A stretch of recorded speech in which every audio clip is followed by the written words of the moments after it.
Hello everyone. मैं आपकी कक्षा 6 के पाठ्य पुस्तक से पाठ 1 वह चिड़िया जो शीर्षक कविता अभी पढ़ाने जा रही हूँ। कृपया आप इसे ध्यान से सुनिएगा। कविता इस प्रकार से है। वह चिड़िया जो चोंच मारकर दूध भरे झुंडी के दाने रुचि से रस से खा लेती है, वह छोटी संतोषी चिड़िया नीले पंखों वाली मैं हूँ, मुझे अन्न से बहुत प्यार है, मुझे अन्न से बहुत प्यार है। इस कविता में कवि ने ये बताया है। मैं इसका व्याख्या करना चाहती हूँ और इसे आप ध्यान से सुनिए कि फर्स्ट पंक्तियों में चिड़िया के बारे में क्या बताया गया है। व्याख्या इस प्रकार से है कि इन पंक्तियों में कवि नीले पंखों वाली छोटी चिड़िया के बारे में बताया है। वह चिड़िया चोंच मारकर दूध भरे ज्वार के दाने को चाव से खाती है, उसे अन्न से बहुत प्यार है और वह संतोषी भी है।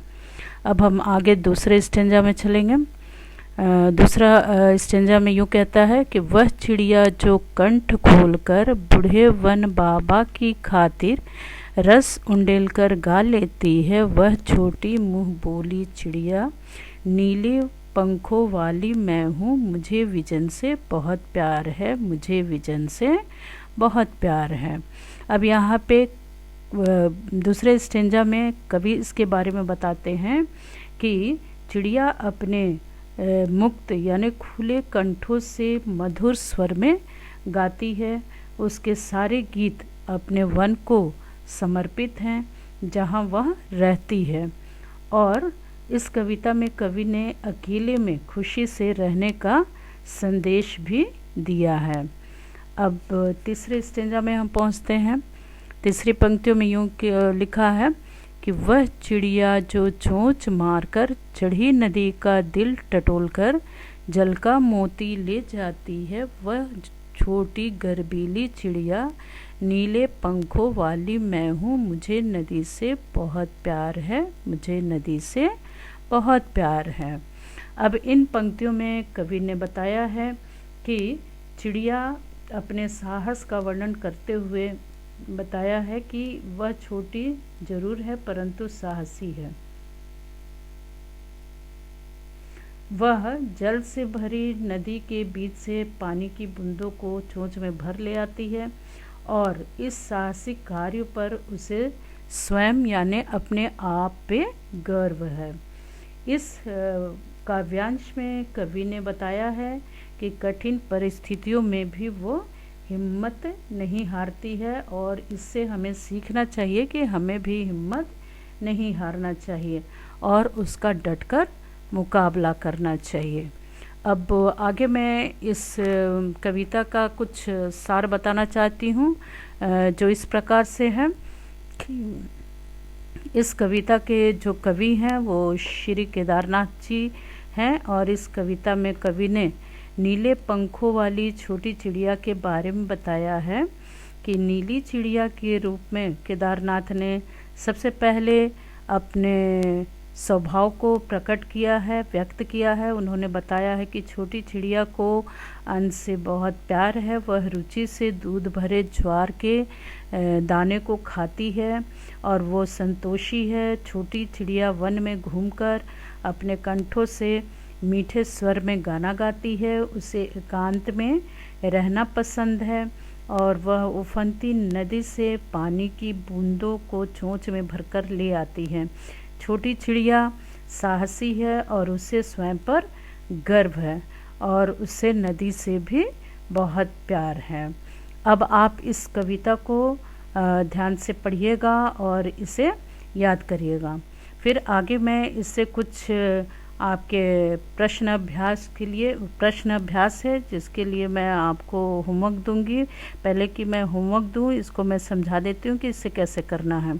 कविता पढ़कर तुम्हारे मन में चिड़िया का जो चित्र उभरता है उस चित्र को कागज़ पर बनाओ, यानी आप इसको कॉपी पर बनाएंगे और इसको कलर भी कर सकते हैं।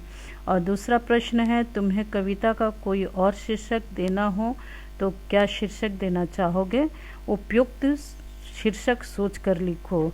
जैसे कि इसमें आपकी पाठ में बताया गया है वह चिड़िया जो, तो कविता के अनुसार आप कोई भी शीर्षक दे सकते हैं, जैसे नीले पंख वाली चिड़िया, या नन्ही चिड़िया, या सुंदर चिड़िया इत्यादि वगैरह। जो आपको पसंद हो आप एक शीर्षक दीजिए। फिर तीसरा है कि इस कविता के आधार पर बताओ कि चिड़िया को किन किन चीज़ों से प्यार है। तो आप बता सकते हो कि चिड़िया को अन्न से प्यार है, और चिड़िया को अपने विज़न से प्यार है। विज़न मतलब जंगल भी होता है, दृश्य भी होता है। और इसके बाद चिड़िया को नदी से प्यार है। अच्छा, तो बच्चों ये समझ में आ गया। अब आगे हम चलते हैं, इसमें आशय स्पष्ट करो। जैसे लिखा है कि रस उंडेल कर गा लेती है, और ख में है दिया है चढ़ी नदी का दिल टटोल कर जल मोती का ले जाती है। अब यहाँ पे हम देखते हैं कि इसका आशय क्या है। इस पंक्ति में क्या बताया गया है। इस पंक्ति का आशय है कि चिड़िया खुश होकर गाने लगती है, क्योंकि वो स्वतंत्र है, आज़ाद है। और जैसे उसने वातावरण में, उसे ऐसा लग रहा कि उसने वातावरण में रस उंडेल कर पूरे वातावरण को उसने रसमय कर दिया है। अब ख का है चढ़ी नदी का दिल टटोलकर जल का मोती ले जाती है। इस पंक्ति का आशय है कि चिड़िया ऐसे ही नदी से जल कण को लेकर अपनी प्यास नहीं बुझाती। वह पहले उफनती हुई नदी का मन टटोलती है और उसकी इच्छा का भी ध्यान रखती है। अंत में अपनी कार्य कुशलता से जल राशि के बीच स्थित जल की मोती को ढूंढ लेती है, क्योंकि उस जल से चिड़िया की प्यास बुझती है। इसलिए पानी मोती के समान अमूल्य है। इस तरीके से आप ये अपनी कॉपी में आशय स्पष्ट करो लिख लीजिएगा। भावार्थ मैं भेजूंगी, इसे भी लिख लीजिएगा। और कुछ इसके शब्दार्थ भी मैंने दे रखे हैं। और शब्दार्थ इस प्रकार से है। जुंडी, जुंडी का मतलब होता है ज्वार की बालियाँ। रुचि, रुचि है इच्छा या चाव से। कंठ है गला। और आपकी बुक में इस कविता में प्रयोग हुआ है बूढ़े वन बाबा। तो बूढ़े वन बाबा का मतलब होता है पुराना घना वन। विज़न, विज़न का दो अर्थ होता है, एकांत, दृश्य, और एक जंगल भी होता है। लेकिन यहाँ पे जंगल से मतलब है, एकांत से मतलब है।